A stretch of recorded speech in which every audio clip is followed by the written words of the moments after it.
Good afternoon, Your Honours. Good afternoon, everyone in and around the courtroom.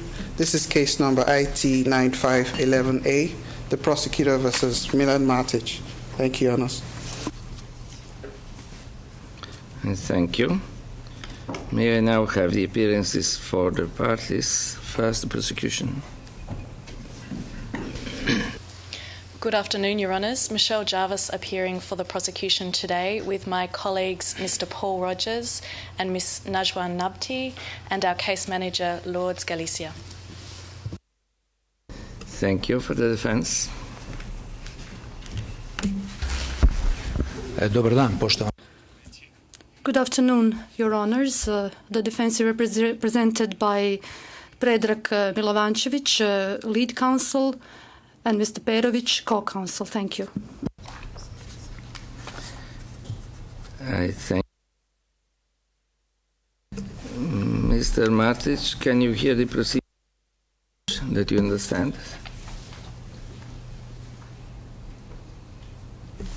Da. Yes. Good, thank you. Now, as the registrar announced, the case on our agenda today is prosecutor versus Milan Martić. In accordance with the order scheduling the hearing issued on 29 September 2008, the appeals chamber will deliver its judgment today. Following the practice of the International Tribunal, I will not read out the text of the judgment except for the disposition. Instead, I will summarize the issues on appeal and the findings of the appeals chamber. This summary is not part of the written judgment, which is the only authoritative account of the appeal chamber's rulings and reasons. Of course, copies of the written judgment will be made available to the parties at the conclusion of this hearing. The events giving rise to this appeal took place between August 91 and December 95 in the Serbian Autonomous Region of Krajina, also known as SAO Krajina, and the Republic of Serbian Krajina, also known as RSK. During the relevant period, Milan Martić held various positions within the government of the SAO Krajina, which later evolved into the RSK. These positions included Chief of the Police in Knin, Secretary for Internal Affairs of the SAO Krajina, Deputy Commander of the Territorial Defense of the SAO Krajina, Minister of Defense of the SAO Krajina, Minister of the Interior of the SAO Krajina and of the RSK, and from January 25, 1994 onwards, President of the RSK. The trial chamber found that Martić participated in a joint criminal enterprise, the common purpose of which was the establishment of an ethnically Serb territory through the displacement of the non-Serb population. Martić was convicted of the following crimes: persecution as a crime against humanity, murder as a crime against humanity, murder as a violation of the laws or customs of war, imprisonment as a crime against humanity, torture as a crime against humanity, inhuman acts as a crime against humanity, torture as a violation of the laws or customs of war, cruel treatment as a violation of the laws or customs of war, deportation as a crime against humanity, forcible transfer as a crime against humanity, wanton destruction of villages or devastation not justified by military necessity as a violation of the laws or customs of war, destruction or willful damage done to institutions dedicated to education or religion as a violation of the laws or customs of war, and plunder of public or private property as a violation of the laws or customs of war.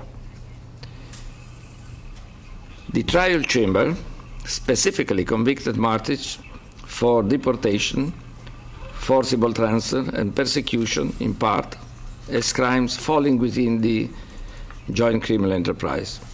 And for the other counts as natural and foreseeable consequences of the common purpose to create a Serb-dominated territory. The trial chamber further found that Martić ordered the shelling of Zagreb on 2 and 3 May 1995. It therefore held that he was individually criminally responsible, pursuant to Article 7.1 of the statute, for ordering murder as a crime against humanity, murder as a violation of the laws or customs of war, inhuman acts as a crime against humanity, cruel treatment as a violation of the laws or customs of war, and attacks on civilians as a violation of the laws or customs of war. The trial chamber sentenced Martić to a single sentence of 35 years of imprisonment. Milan Martić brought 10 grounds of appeal against the trial judgment. First, an alleged error of law by not providing a reasoned judgment. Second, alleged violations of his right to be tried by an impartial tribunal and to be presumed innocent. Third, an alleged error of law regarding the evaluation of evidence. Fourth, alleged errors of law regarding joint criminal enterprise. Fifth, alleged errors of fact in finding concerning the joint criminal enterprise. Sixth, an alleged error of law regarding the mode of commission of ordering. Seventh, alleged errors of fact concerning the shelling of Zagreb. Eighth, alleged errors of fact in making erroneous and insufficient findings. Ninth, alleged errors of law regarding sentencing. And finally, alleged errors of fact concerning sentencing. Milan Martić sought an acquittal on all charges. Alternatively, he requested that he be given a new trial or that his sentence be significantly reduced. The Office of the Prosecutor identified one ground of appeal against the trial judgment. It argued that the trial chamber erred in law in finding that Article 5 of the statute does not encompass crimes committed against persons hors de combat.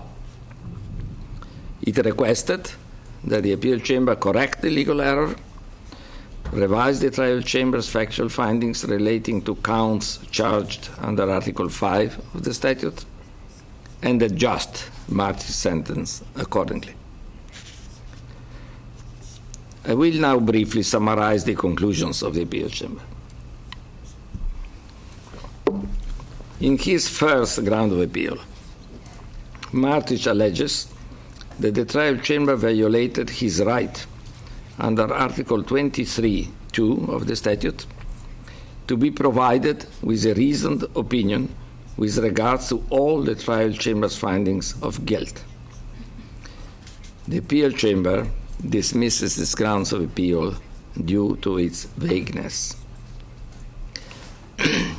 Under his second ground of appeal, Martić claims that the trial chamber violated his right to be tried by an impartial tribunal and to be presumed innocent.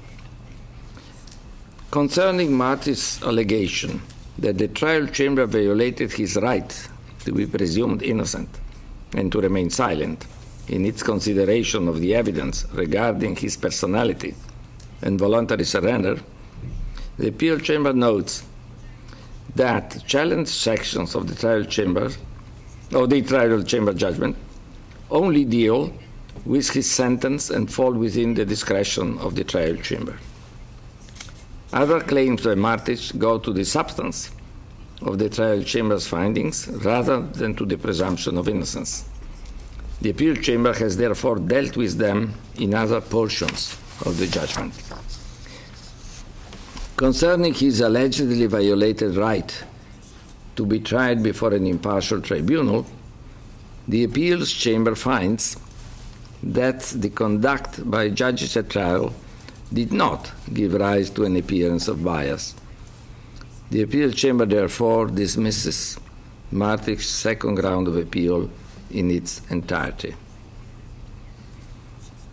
Under his third ground of appeal, Martić claims that the trial chamber erred in law by inter alia applying to the prosecution's evidence a standard of proof lower than the one required in international criminal law. The appeals chamber finds that the trial chamber's reference to a high degree of probability in one of the footnotes to the section on standard of proof is confusing and not in accordance with the standard of proof of a criminal trial. However,